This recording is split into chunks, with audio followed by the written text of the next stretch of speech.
algo que va a tener que dejar de ser así en los próximos 10, 20 años, y por tanto tendremos que cambiar toda la logística de transporte de mercancías de este país. O sea, hablamos de problemas de una dimensión muy importante. Que es donde entran las soluciones, que es la que vosotros defendéis, de ese nuevo, el Green New Deal o el New Deal verde. ¿Qué era el New Deal para que la gente que no esté puesta o que no lo haya mirado en la Wikipedia como yo? O sea, el New Deal es una serie de políticas que inicia Roosevelt en Estados Unidos después de la crisis del 29.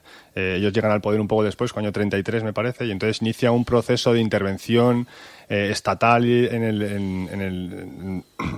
la economía, ¿no? Entonces crean la seguridad social, generan acuerdos con los sindicatos, hacen un montón de obras públicas. Un montón de obras públicas para dar trabajo a la gente, etcétera. Y sobre todo también, aparte de ese programa de intervención, es un cambio en la concepción del papel que tiene el Estado de la economía y una especie de cambio de cómo tiene que ser la sociedad y cómo se tiene que organizar Estados Unidos.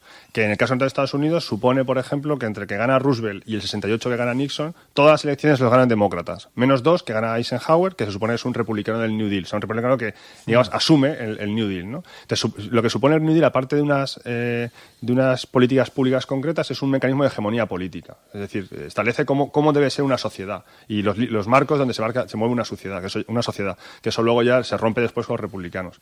Entonces, la idea del Green New Deal verde, digamos, el Green New Deal es la metáfora que estamos utilizando en Estados Unidos ahora, políticos como Ocasio-Cortez o como Bernie Sanders, para utilizando el buen recuerdo que hay en la conciencia colectiva estadounidense de esa época del New Deal como una manera de resolver el gran problema de la crisis climática, a la vez que resuelve otros problemas brutales de la sociedad americana, como en el caso de la sociedad estadounidense, pues es la desigualdad social, el tema de participación, etcétera, ¿no? Entonces, esa metáfora que nosotros traemos porque tiene nombre y que habrá que buscarle otro nombre en este país.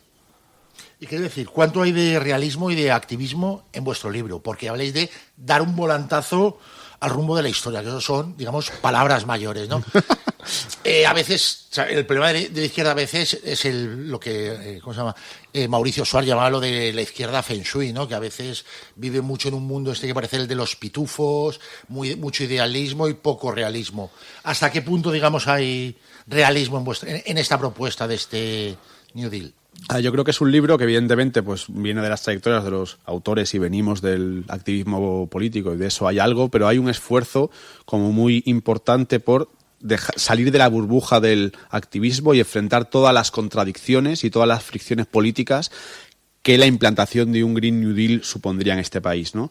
Prueba de ello es pues el enorme debate que está generando precisamente los círculos activistas, donde lo que se nos acusa es exactamente lo contrario, de pragmatismo, ¿no? Entonces yo creo que esa es una buena medida de que el libro está tocando un punto medio entre, digamos, pues esa suerte de idealismo utópico de los movimientos que lo quieren todo pero nunca son capaces de nada, y una plena integración en lo que hay sin transformar. O sea, lo que buscamos es un punto medio que permita ir avanzando en esas transformaciones necesarias, pero pues muy aterrizadas y con los pies en el suelo en toda la complejidad política que esto implica, ¿no? Y con todas las concesiones, todas las contradicciones, todo el bregar, ese largo plazo. Yo creo que está más o menos recogido en el libro, al menos en el plano discursivo. Luego está, porque este es un libro que nace para la intervención política. O sea, realmente yo creo que la tarea del libro está por hacer. El escribirlo fue una primera fase y lo que importa es que ahora fomente un debate que pueda ser traducido a políticas públicas efectivas. Y bueno, pues en el caso de que haya un diputado a la Asamblea de Madrid entre los autores como Héctor, pues yo creo que ahí puede jugar un papel clave.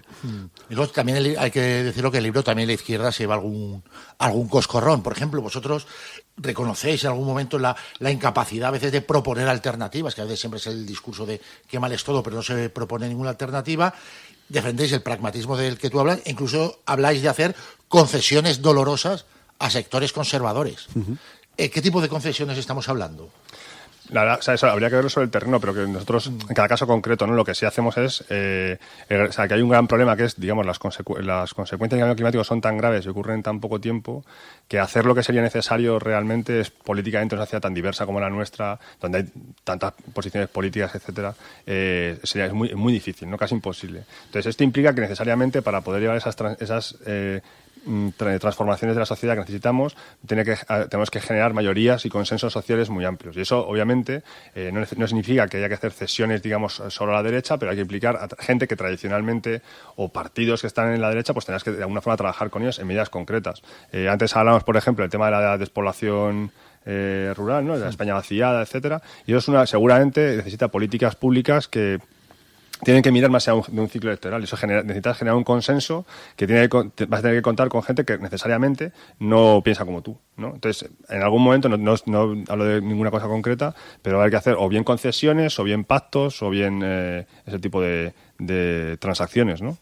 Y luego dentro de la izquierda hay medidas que yo creo que son fundamentales en la transición ecológica, pero que se ven como son el coco. Por ejemplo, un ejemplo práctico, en Valencia tenemos un alcalde que es Joan Ribó, que es ingeniero agrónomo, que ha dado clases en la Universidad Politécnica en concreto, que fue director del Departamento de Química de la Universidad Politécnica de Valencia, y no se le ha ocurrido otra cosa que prohibir el glifosato. Porque ha oído que es cancerígeno, igual que es cancerígeno trabajar de noche, está en la misma lista, o tener una peluquería. Hay otros temas que a la izquierda sale corriendo, energía nuclear, que probablemente forme parte de la solución y algunos no quieren ni oírla, o transgénicos, que algunos siguen pensando que te van a salir 3 ojos como al pez este de los Simpson.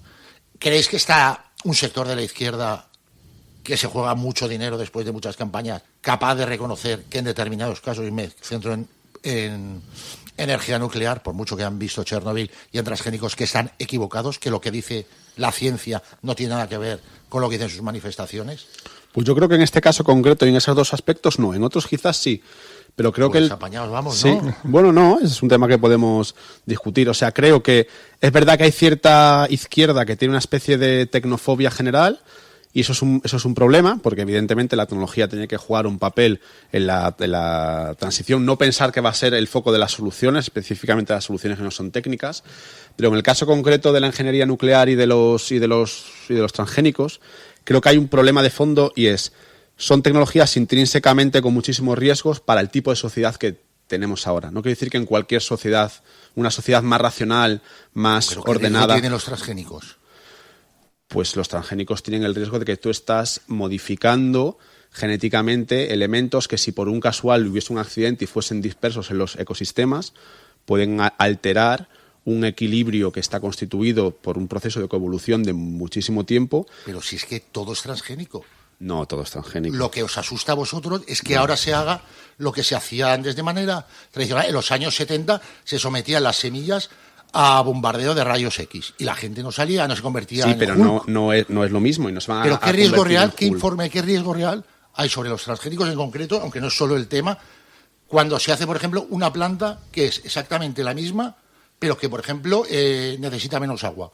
O el CRISPR, que es el siguiente paso, porque los transgénicos dentro de poco ya serán historia. Coger una planta y modificar sus propios genes.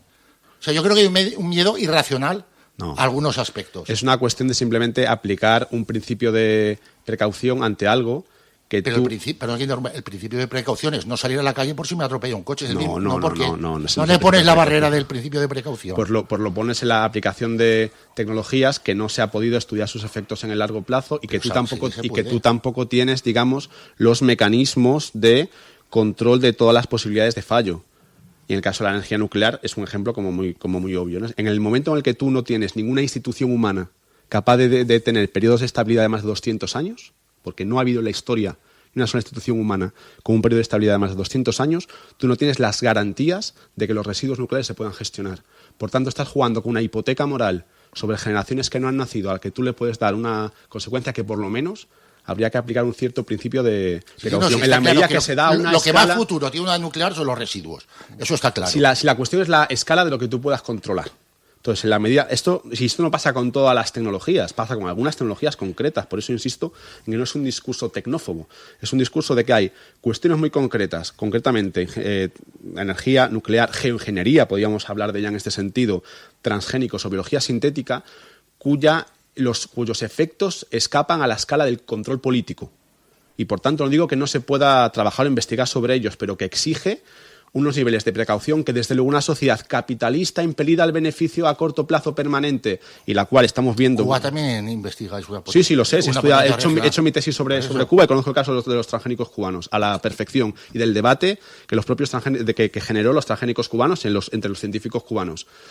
Y la cuestión es que incluso Cuba, que es una sociedad socialista que presupone un control de la política sobre la economía, no es capaz, digamos, de tener el control de lo que eso pueda generar además en un sistema como el de Cuba, con una indisciplina laboral salvaje. O sea, que realmente es un riesgo que hay que tener un debate político para ver si nos interesa asumirlo o no, y no darlo por sentado como una especie de solución milagrosa que nos va a poder permitir avanzar en esto. Por ejemplo, en el tema nuclear, yo siempre lo digo, yo creo que no hay, o sea, que hay que poner moratorias a las nucleares, porque eso más va a generar beneficios a inversión en renovables. No me parece urgente cerrar centrales nucleares por el mismo problema que están diciendo ya. Tenemos residuos para dentro de 1000 años, pues si tenemos 10 años más de residuos no va a causar el problema. Pero creo que hay un problema que es simplemente como no mirar la dimensión global de la energía nuclear. La energía nuclear, o sea, teniendo en cuenta que es una situación que no va a estar resuelta claramente de consecuencias del cambio climático, por ejemplo, las nucleares consumen muchísimo agua. Se van a poner, vamos a gastar el agua que tenemos en condiciones de restricción hídrica en España, vamos a decidir gastar más agua en energía en las nucleares, o vamos a poner nucleares en España, lo vamos a poner en Oriente Medio las nucleares, o sea, no vamos a dejar a Irán, que depende del petróleo, o a Arabia Saudí, que en esas zonas donde ya hay una estabilidad política, que claro, a nosotros nos gusta pensar que nuclear va a ser en Francia, en Suecia y tal, lo vamos a poner en Bangladesh, las nucleares, es decir, con la inestabilidad política, geopolítica real, o en Irán. O sea, ¿por qué nosotros tenemos derecho a tener nucleares y no, yo qué sé, un país de Centroáfrica que nosotros consideramos que dentro de poco puede haber un tipo de inestabilidad política fuera de control y de repente tiene, quien sea, acceso a uranio? Entonces, hay un problema ahí que es un problema político. Independientemente del debate científico que pueda ser sobre los transgénicos o sobre la nuclear seguridad, hay problemas políticos de mayor orden. De hecho, o sea, a Irán no le estamos dejando tener armas nucleares, no tener armas nucleares, sino enriquecer uranio para uso civil, porque se piensa que tal, porque cual, con mejores o peores motivos. Pero la realidad es que hay un problema geopolítico ahí, ¿no? Y esas son cosas que también hay que tener en cuenta, ¿no? Yo creo que sobre todo lo que más me preocupa es generar lo que decía él, ¿no? Vamos a una situación de cada vez mayor inestabilidad social y política, seguramente si no solucionamos el tema del cambio climático, y vamos a establecer, digamos, tecnologías que tienen, en el caso de ir mal, van muy, muy, muy, muy mal, ¿no? Entonces eso es un debate político que hay que tener. No es una cosa tampoco de alarmismo gratuito. Es como, bueno, es que si, ¿sabes? No sé, si la cosa va mal, o sea, estamos muy jodidos. Si la cosa va mal y hay renovables, pues bueno, se rompen unos paneles solares, ¿no? Pero si la cosa va mal y es una nuclear lo que está en juego, eso implica unas medidas de seguridad, un proceso de militarización. O sea, tiene una serie de consecuencias una encima de otra que si son las sociedades en las que queremos vivir así o no, ¿no? Entonces es como más el problema que hay. El problema es más la sociedad que la tecnología concreta. O sea, la tecnología tiene un problema intrínseco, pero en otro modelo social sería a lo mejor pues pensable, gestionable políticamente, pero en un capitalismo salvaje que además tiene comportamientos profundamente irracionales que racionalizan toda la vida social, creo que hay que pensárselo. Y otra cosa, decís una frase del libro, el cambio climático es el síntoma, la enfermedad se llama capitalismo. ¿A qué tipo de capitalismo os referís? Porque el New Deal es una política capitalista keynesiana. Sí, totalmente. A ver, yo creo que hay como esto que comentaba Héctor antes, ¿no? De que lo ecológicamente necesario es políticamente imposible. Lo ecológicamente necesario sería una transición poscapitalista de algún tipo, que seguramente nadie sabe hacer, y más tras el fracaso del socialismo en el siglo XX, que yo creo que es una resaca que no hemos superado, ¿no? Porque evidentemente el capitalismo lleva en su estructura intrínseca un crecimiento perpetuo, no puede funcionar sin él y nada puede crecer hasta el infinito en un planeta finito. Teniendo en cuenta esto, digamos que el Green New Deal, que es una política que no rompe con el marco de la acumulación capitalista, digamos que de algún modo como la embrida, ¿no? Le pone límites, digamos que sería como esa cosa que llamó Polanyi, ¿no? De cómo las instituciones tienen que de algún modo meter al mercado en cintura, pues una manera de meter al mercado en cintura en las coordenadas del siglo XXI nos puede permitir ganar tiempo, evitar los peores efectos de la crisis ecológica y sobre todo sentar las bases del cambio sociocultural y que te puede permitir articular una mayoría política más ambiciosa para una transformación posterior. Entonces, evidentemente, el Green New Deal no es poscapitalismo, pero nosotros lo entendemos como un movimiento de apertura de una partida de ajedrez, de una guerra de posiciones climáticas de medio a largo plazo que puede permitir no una agenda poscapitalista programada, porque seguramente las transiciones sistémicas no funcionan así, es decir, el feudalismo al capitalismo no se pasó con un plan, sino que fueron muchísimos cambios en muchos órdenes distintos que se fueron configurando, pero sí, digamos, ir avanzando en esos cambios parciales que logren abrir horizontes de transformación sistémica pues en el medio plazo, de aquí a mediados de siglo, una cosa así. ¿Y dónde sacamos la pasta? Sí, eso en el libro es como uno de los grandes cuestiones que sale siempre esto. En el libro hay dos propuestas que están basadas en dos autores, que es, digamos, una es a través de impuestos, sobre todo impuestos a grandes fortunas. Es una propuesta que viene de Piketty, que tiene un plan, no recuerdo las cifras, pero tiene un plan a escala europea en el cual puedes recaudar subiendo las tasas a las grandes empresas y a los impuestos de patrimonio, que afecta creo que a un 1% de la población de Europa, puedes sacar una cantidad de dinero que te permite invertir muchísimo en